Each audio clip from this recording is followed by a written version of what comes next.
Hello and welcome to the Roast It Yourself podcast brought to you by Coffee Bean Corral and Current Crop Roasting Shop. I'm Stephen Burnett with Coffee Bean Corral in Jackson, Mississippi. And with me always, but not in this little segment of the recording, is Catherine Mansell, certified Q grader and director of Current Crop Roasting Shop in New Orleans, Louisiana. Normally I would ask Catherine how she's doing right now. But we actually had when we recorded this episode, we had some technical difficulties that kind of lost that section of the recording. So we get right into the question, which is coming up right now. This week's question is from Robert in Gainesville, Florida, who asks, he says, "Hi, I appreciate your videos and podcasts, and I've learned a lot about coffee roasting from both of you. Your Roast Along series tended to focus more on medium roasts, but can you share some tips on dark roasting? Sumatra beans, should I go out to second crack or even beyond? Also, having read that Sumatra green beans are notorious for defects, are these defects screened out by the seller before the sale? Alternatively, is there an acceptable grading scale to indicate the extent of defects prior to purchase? Thank you, Robert in Gainesville, Florida." Well, thanks for the question, Robert. There's, I think, three paragraphs, and there's three categories here. So, Catherine, jump in wherever you want to. Let's get to answering this question. Sure. So dark roasting Sumatran beans that's my preferred roast level for Sumatran beans. They tend to be really earthy, having, a lot of pepper notes in it, cedar notes, some tobacco even in some of them. So I like that at a nice Vienna roast. So the way we put dark roast into categories down here in New Orleans is we have three categories: Vienna, French, and Italian. So a Vienna roast is when you start to hear the second crack and it becomes continuous and rapid.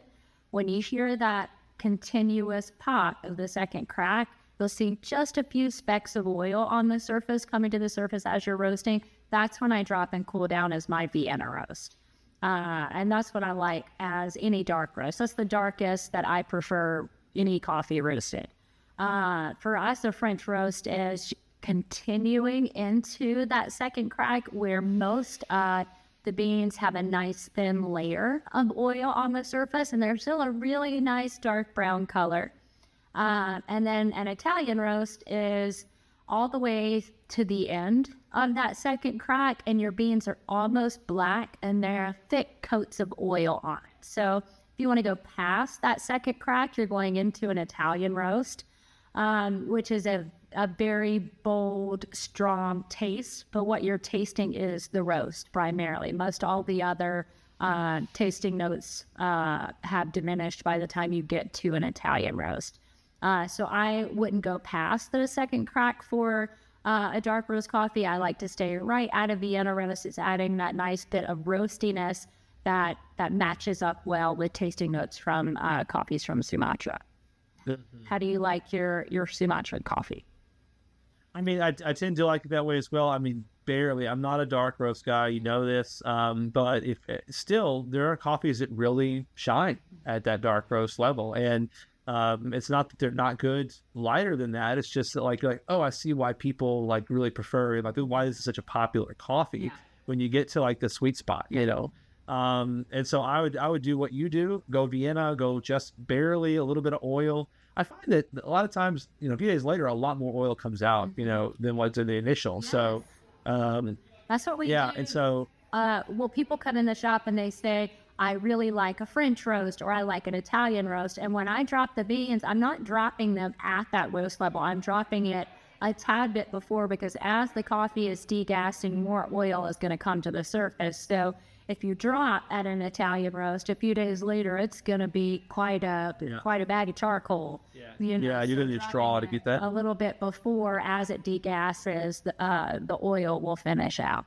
Yeah. I like to get a little bit, and then that's it. I mean, I have to kind of make myself, when I'm roasting dark, if someone's like, hey, would you roast this for me dark? I have to I always pull it early. I chicken out, because that dark roast, that second crack phase, you sail through. You're talking seconds different between 1 or 2 seconds, and you're in a different roast level. And so it's like you have to be real, you got to know exactly where you're at on that. But yeah, I also, what do you say, and I'm gonna, I usually hog the mic, but I want to hear from you on this one. What do you say about this reputation that Sumatran coffees are notorious for defects. Well, talk to me about that. Well, I definitely understand where he's coming from, and I know he's possibly read this in many different areas. Now, I don't necessarily agree that Sumatran beans are notorious for defects primarily. I think they're notorious for looking like they've been through a lot, but ugly beans aren't defects. So the biggest thing that happens, most of Sumatra beans that you'll buy are wet hold processes, which differ from the wash process, because in wet hold, everything is stripped off the coffee cherry. Everything, the skin, the mucilage, the parchment, every single thing is ripped off at a very fast pace. And if you've ever tried to, like, say you put a coffee cherry in your mouth and you try to scrape it clean with your teeth, it's almost impossible. And your teeth are really strong. So having that very fast process while they are, really getting rid of every single thing around the bean itself, puts the beans through a lot. So you'll look at them and they look like they've been through the ringer, and that's because of how fast paced the wet hold process is and how violent it is, if that's an accurate word for it. Well, I think that also the fact that, like you said, the name is wet hold, so they're not even the hard, dry beans that you're familiar with. They're still tender and soft, and when they go through that, they look totally different. And then not to say that whatever you see in terms of we had a decaf wet hold Sumatran that where we got the bag, we opened the bag, and we know what we're looking for. We're looking at decaf's been through even more. The Sumatran wet hold, okay, so it's been through a lot of stuff. We looked at that bag and we're like, this coffee has a bunch of actual defects, right? And so we took it off. We had to argue with our supplier on that, but that does happen. You can have defects in coffees, even these, but not all ugly beans are. We need to get a T-shirt. Not all ugly beans are defects, and you get a roast it yourself. Right. I should do a lineup, and we're gonna work on this. We're gonna workshop this. I like it. Record your roast! Exclamation point. Right. Yeah.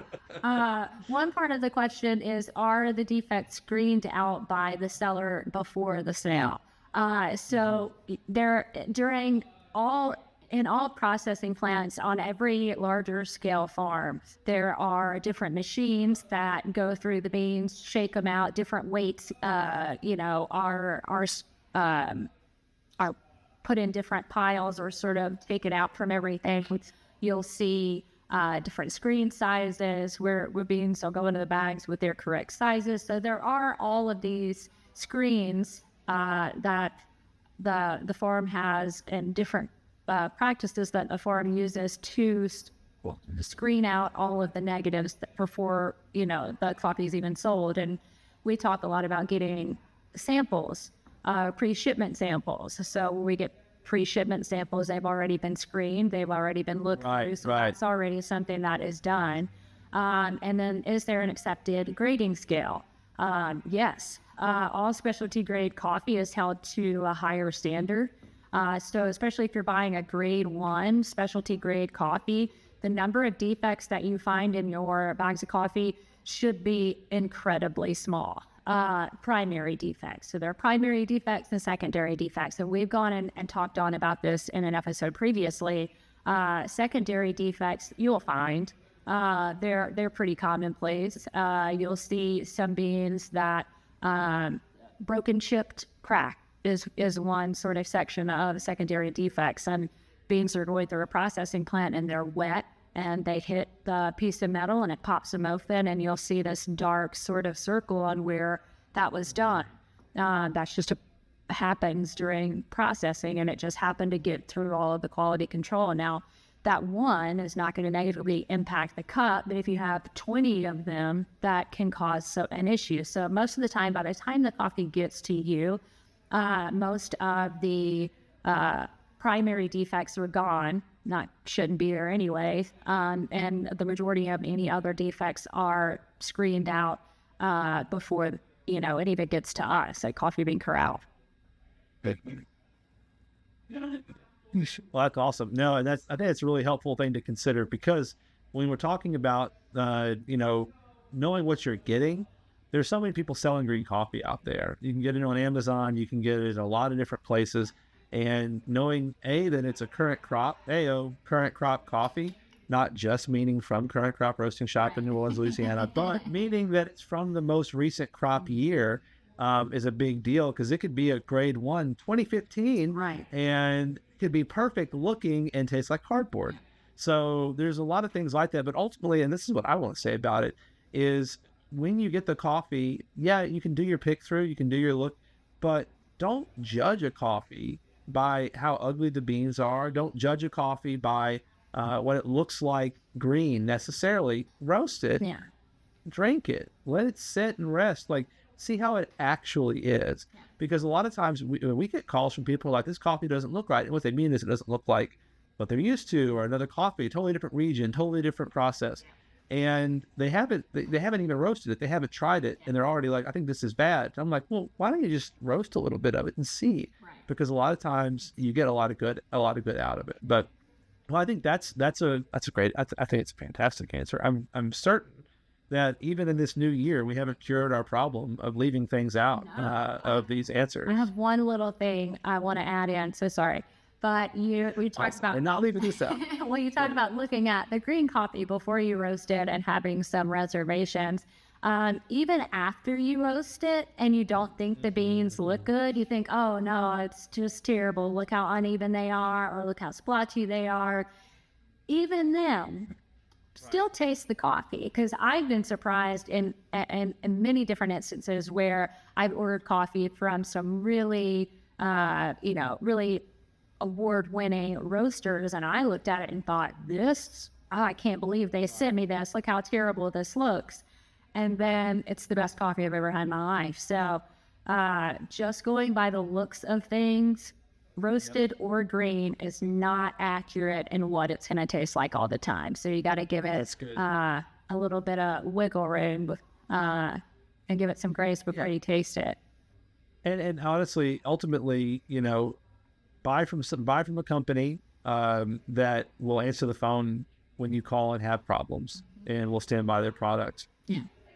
There's going to be errors, there's going to be mistakes anywhere, but don't buy from somebody where you send an email off, it goes into a void, you never hear back. Yeah. There's no phone number. Like, yeah, that's just another helpful thing. It alleviates some of the stress. I do too. But yeah, anyway, that's our advice, and I'm sure we missed something. I'm sure we left something out. So whatever it is we left out, we don't know what it is. We would have said it if we knew. So we need you to tell us what it is. Go into the comments on YouTube. Go into the comments on your podcast app of choice. Let other people know about this podcast, but tell us what you think of it. Good, bad, ugly. Let us know, and let us know, what we can do to improve, what we can do to offer better answers. And absolutely send us questions. We're about to do this New Year's live stream. And yeah, it's going to be live Q&A. People are going to be able to hop on and say, hey, what about this? What about that? And that's going to be awesome. But we're also going to go through a lot of these questions that we've had. That's tonight, by the way. Thinking in the future. Tonight at 6 o'clock. And that's going to, we're going to go through a lot of this backlog. So we're going to need some new questions anyway. So whatever you've got about roasting coffee, you've never roasted coffee before, if you've been doing it for years, you've got a new roast trend, whatever your questions are, reach out, ask us at questions@riypod.com. I want to say thank you to the people that help us keep this thing going and looking good and sounding good. And just the whole team here at Coffee Bean Corral and Current Crop Roasting Shop that has our backs and gives us the time to play with coffee and learn about it so we can talk about it. It's great fun. Had a wonderful 2024. Looking forward to 2025. Catherine, thanks very much for joining us today. And everyone else, we'll see you guys later, and happy roasting. Happy roasting. Bye. Bye.